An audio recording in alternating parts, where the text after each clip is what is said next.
സുഗമദേവി സീരിയലിൻ്റെ പുതിയൊരു എപ്പിസോഡിൻ്റെ പ്രമുഖ വിശേഷങ്ങളിലേക്ക് എല്ലാവർക്കും സ്വാഗതം. അങ്ങനെ നമ്മുടെ ഭാർഗവി ആണെങ്കിൽ മുരളിയോടും ഗൗരിയോടും ദേവികയെക്കുറിച്ച് ഒരുപാട് ദേഷ്യപ്പെടുന്നുണ്ട്. അവൾ എന്ത് കണ്ടിട്ടാണ് ആ പ്ലാന്റിന് അനുമതി കൊടുത്തത്, എന്തായാലും അവൾക്ക് നല്ലോണം പൈസ കിട്ടിക്കാണുമെന്ന് പറയുമ്പം മുരളിയും ഗൗരിയും പറയുന്നുണ്ട്, അങ്ങനെയൊന്നും അല്ല അമ്മേ, വേറെ എന്തോ ഒരു സമ്മർദ്ദം ഉണ്ടായി, അല്ലാതെ ദേവിക പൈസ കിട്ടുമ്പോൾ ഇതുപോലെ ചെയ്യുന്ന ആളൊന്നുമല്ല, അവൾ അഴിമതിക്കാരിയൊന്നും അല്ല എന്ന് പറയുമ്പം എല്ലാവരും ആദ്യമൊക്കെ ഇങ്ങനെ തന്നെ ആയിരിക്കും, പിന്നീട് പൈസയും സൗകര്യമൊക്കെ വരുമ്പോൾ ശരിക്കും അഴിമതി നടത്തുന്നതാണ്. എന്തായാലും അവൾ വെറുതെ ഒപ്പിട്ട് കൊടുത്തതൊന്നും ആയിരിക്കില്ല, ഇതിൻ്റെ പിന്നിൽ വ്യക്തമായൊരു കാരണം ഉണ്ടാവും എന്ന് പറയുമ്പോൾ മുരളി പറയുന്നുണ്ട്, അമ്മ ദേവികയെക്കുറിച്ച് അങ്ങനെയൊന്നും ചിന്തിക്കില്ലേ, ദേവിക അങ്ങനത്തെ ഒരു കുട്ടിയൊന്നുമല്ല, ഇതിൻ്റെ പിന്നിൽ ആരോ ഒരാൾ കളിച്ചിട്ടുണ്ട്, അതുകൊണ്ടാണ് ദേവിക ഇങ്ങനെയൊക്കെ ചെയ്തത്, അല്ലെങ്കിൽ ആദ്യം തന്നെ ദേവിക ഇത് ഒപ്പിട്ട് കൊടുക്കേണ്ടതല്ലായിരുന്നു. ആ സമയത്ത് ഭാർഗവി ആണെങ്കിൽ ദേവികയെ ഇങ്ങനെ കുറേ ചീത്ത പറയുന്നുണ്ട്. ഗൗരി പറയുന്നുണ്ട്, അമ്മ ഇങ്ങനെയൊക്കെ പറയല്ലേ അമ്മയെന്ന് പറയുമ്പോൾ, നീ ഒന്നും മിണ്ടാതിരിടി, എനിക്കറിയില്ലേ രാഷ്ട്രീയക്കാരെ, എന്തായാലും അവൾ ചെയ്തത് ഒട്ടും ശരിയായില്ല, ഞാനൊന്ന് അവളെ കണ്ട് നേരിട്ട് സംസാരിക്കേണ്ടെന്ന്. ആ സമയത്ത് മുരളി പറയുന്നുണ്ട്, അമ്മ ഇനി ഇതും പറഞ്ഞ് ദേവികയായിട്ട് വഴക്കിനൊന്നും പോകണ്ടെന്ന്. പിന്നീട് കാണിക്കുന്നത് നമ്മളുടെ ദേവികയാണെങ്കിൽ വീട്ടിൽ വരുന്ന സമയത്ത് പ്രഭാവതി മാത്രമേ ഉള്ളൂ. പ്രഭാവതിയോട് ദേവിക ചോദിക്കുന്നുണ്ട്, നന്ദു എവിടെ അമ്മയെന്ന് ചോദിക്കുമ്പം നന്ദു കെവിൻ്റെയും ഇസബല്ലയുടെയും കൂടെ വെളിയിൽ പോയതാ, എന്നിട്ട് ഇതുവരെ വരാത്ത എന്താണെന്ന് ചോദിക്കുമ്പം അറിയില്ല മോളെ, കുറച്ച് ലേറ്റാവുമെന്ന് അവൻ പറഞ്ഞിരുന്നു.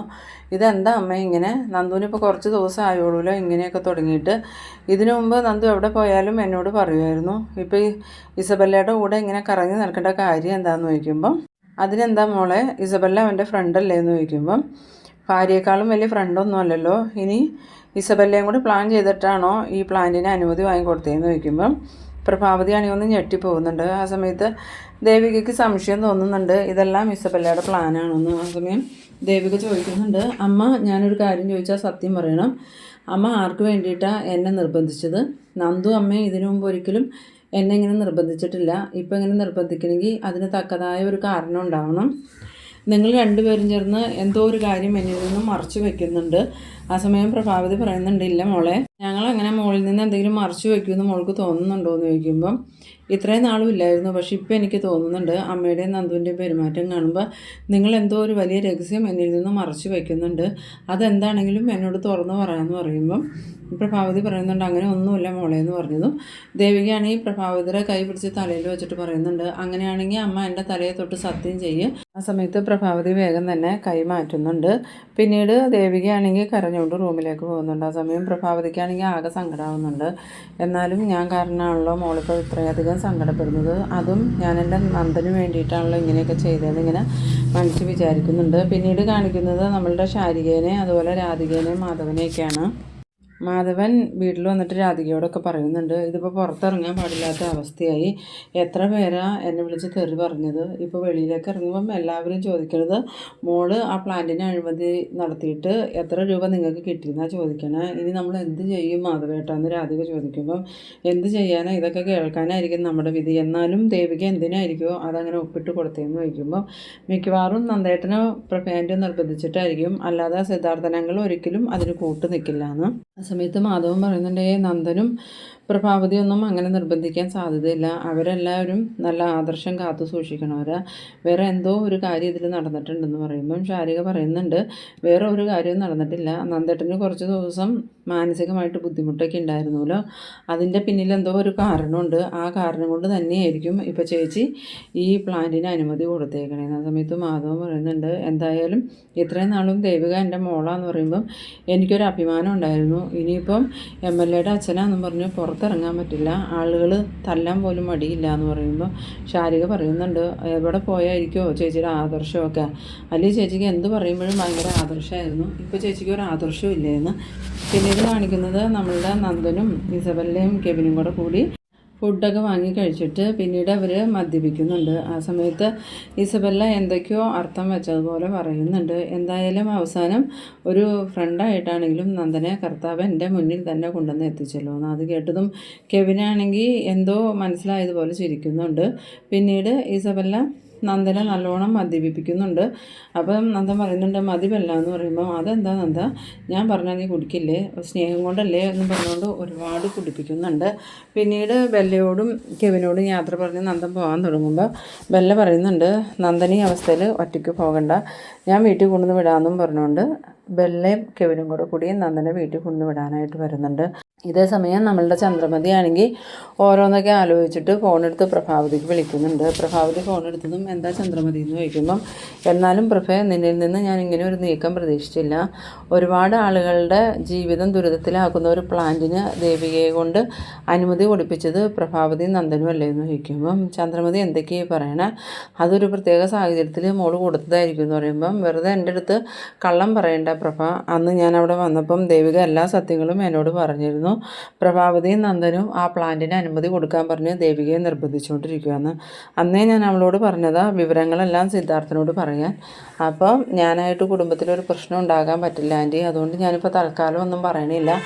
അന്നേരം ഞാൻ പറഞ്ഞിരുന്നു ഇനിയും ഇതിൻ്റെ പേരിൽ സമ്മർദ്ദം ഉണ്ടായാൽ അവിടെ നിൽക്കാനേ പോണ്ട, തേവക്കാട്ടേക്ക് പോരെന്ന്. എന്നിട്ട് അവളത് കേൾക്കാതെ ഈ പ്ലാന്റിന് അനുമതി കൊടുത്തത് എന്തിനാന്ന്. ആ സമയത്ത് പ്രഭാവതി പറയുന്നുണ്ട് എന്തായാലും അതിന് സാങ്ഷൻ കൊടുത്തില്ലേ, ഇനി അതിൻ്റെ പേരിൽ ഓരോന്ന് പറഞ്ഞ് പ്രശ്നങ്ങൾ ഉണ്ടാക്കണ്ട ചന്ദ്രമതി, കഴിഞ്ഞത് കഴിഞ്ഞു എന്ന് പറയുമ്പം അതെങ്ങനെയാണ് പ്രഭയെ കഴിഞ്ഞത് കഴിഞ്ഞു എന്നാവണേ, അവൾ നല്ലൊരു നേതാവായിട്ട് വരേണ്ടവളായിരുന്നു, അത്രയ്ക്കും കഴിവും ആദർശമുള്ളൊരു പെൺകുട്ടിയല്ലായിരുന്നോ, അതിനെ നിങ്ങൾ ഇങ്ങനെ ആക്കി എന്തിനാന്നൊക്കെ ചോദിച്ചു ചന്ദ്രമതി ദേഷ്യപ്പെടുമ്പം പ്രഭാവതി ശരി ചന്ദ്രമതി, സിദ്ധു ഉണ്ടെന്നും പറഞ്ഞ് ഫോൺ കട്ട് ചെയ്യുന്നുണ്ട്. ഈ സമയത്ത് സിദ്ധാർത്ഥൻ വന്നിട്ട് ആരാ വിളിച്ചതെന്ന് ചോദിക്കുമ്പോൾ അത് വേറെ ആരുമല്ല ചന്ദ്രമതിയെ വിളിച്ചതെന്ന് പറയുന്നു.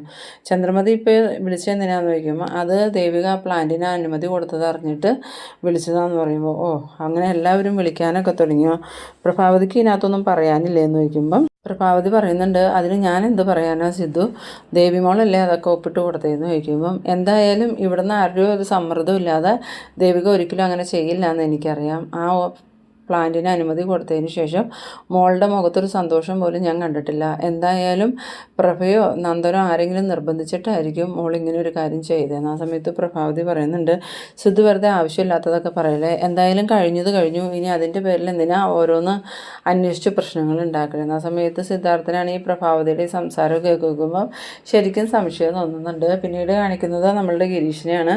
ഗിരീഷൻ രജനിയോട് പറയുന്നുണ്ട് എന്തായാലും നിൻ്റെ വീട്ടിൽ നിന്ന് ആരോ നല്ല രീതിയിൽ സമ്മർദ്ദം ചെലുത്തിയിട്ടാണ് ദേവിക ഇത് ഒപ്പിട്ട് കൊടുത്തതെന്നുള്ള കാര്യത്തിൽ യാതൊരു സംശയവുമില്ല. എന്തായാലും നാളെ തൊട്ട് ഞങ്ങൾ സമരം ആരംഭിക്കുകയാണ്. അത് പ്ലാന്റിനെതിരെ മാത്രമല്ല ഇതിന് അനുമതി കൊടുത്ത MLAക്കെതിരെയും കൂടിയ.